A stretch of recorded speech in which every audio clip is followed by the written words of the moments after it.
chapter 2, Hannah's prayer. Then Hannah prayed. She said, "The Lord has filled my heart with joy. He has made me strong. I can laugh at my enemies. I'm so glad he saved me. There isn't anyone holy like the Lord. There isn't anyone except him. There isn't any rock like our God." Don't keep talking so proudly, don't let your mouth say such proud things. The Lord is a God who knows everything, the judge to everything people do. The bows of great heroes are broken, but those who trip and fall are made strong. Those who used to be full have to work for food, but those who used to be hungry aren't hungry anymore. The woman who couldn't have children has 7 of them now, but the woman who has had many children is sad now because hers have died. The Lord causes people to die. He also gives people life. He brings people down to the grave. He also brings people up from death. The Lord makes people poor. He also makes people rich. He brings people down. He also lifts people up. He raises poor people up from the trash pile. He lifts needy people out of the ashes.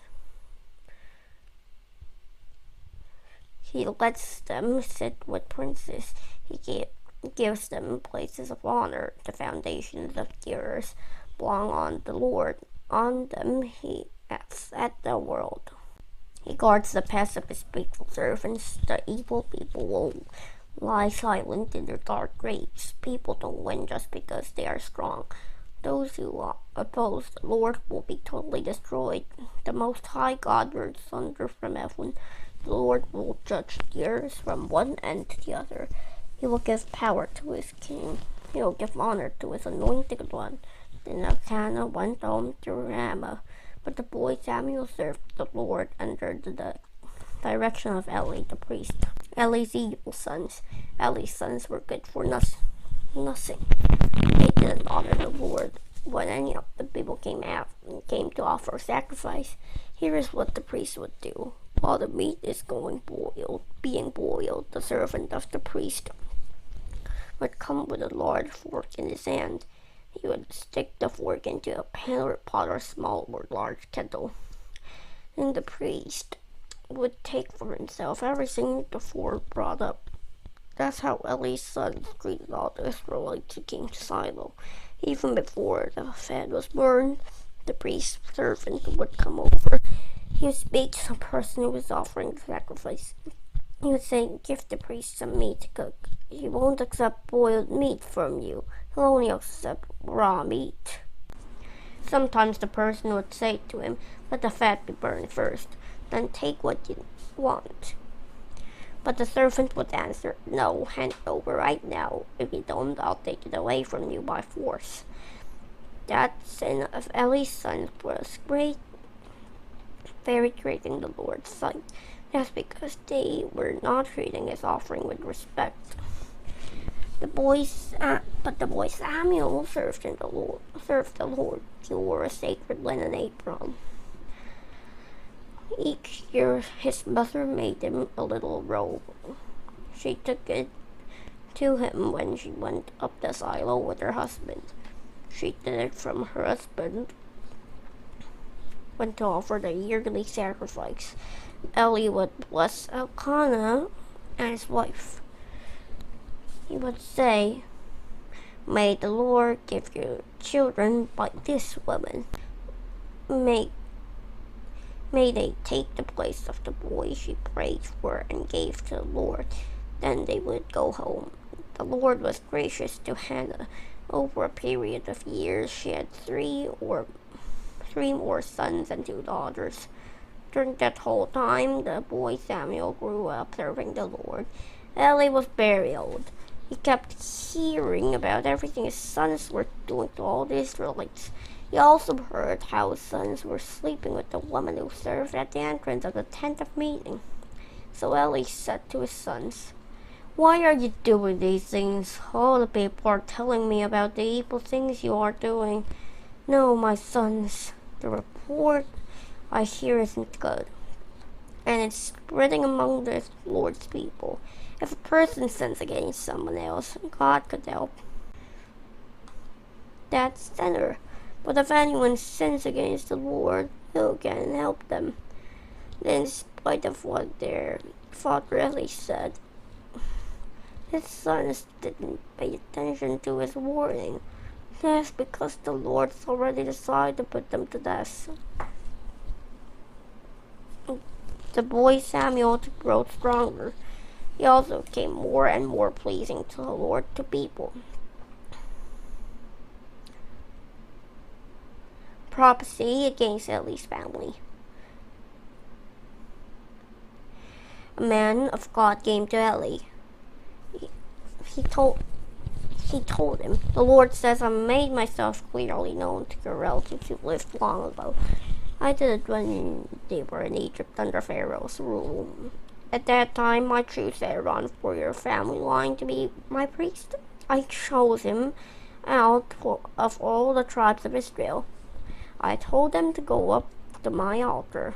I told them to burn incense. I chose him to wear a linen apron, but he served me. I also gave his family all the food offerings presented by the Israelites. Why don't you treat my sacrifices and offerings with respect? I required them to be brought to the house where I live. Why do you honor your sons more than me? Why do you fatten yourselves on the best parts of every offering as made by my people Israel? The Lord is the God of Israel," he announced. "I promised that members of the family line will serve me as priests forever. But now the Lord announces, I'll not let that happen. I honor those who honor me, but I will turn away from those who look down on me. The time is coming when I will cut your life short. I'll also cut short the lives of those in your family line of priests. No one in your family line will grow old. You will see nothing but trouble in the house where I live. Good things will still happen to Israel, but no one in your family line will ever grow old. I will prevent the members of your family from serving me at my altar. I'll destroy the eyesight of all of you I allow to live. I'll also cause you to lose your strength, and everyone in your family will die while they are still young. Something is going to happen to your two sons, Hophni and Phinehas. When it does, it will show you that what I am saying is true. They will both die on the same day. I'll raise up for myself a faithful priest. You'll do what my heart and mind want them to do. I will make his family line of priests very secure. He'll always serve as priest to my anointed king. Everyone left in your family line will come and bow down to him. They'll beg him for a piece of silver and a loaf of bread. They will say, "Please give me a place to serve among the priests. Then I have food to eat." Did you know what was Eli's sin? Eli was a high priest. His sons were priests too. Eli let his sons disobey God and do evil things. This chapter tells what happened to Eli for letting his sons sin. It also tells what would happen to Eli's sons. There God learned about what Samuel chapter 2 learned about that God makes rich people poor and the poor people rich, and if you don't obey God, you'll be like Eli. Disobey God and let your sons be like Eli's sons. I know that our life will be short. So thank you always. We will not sin. Amen. Okay, so I gotta say goodbye. So thank God for my video. God bless you next time. So goodbye. See you.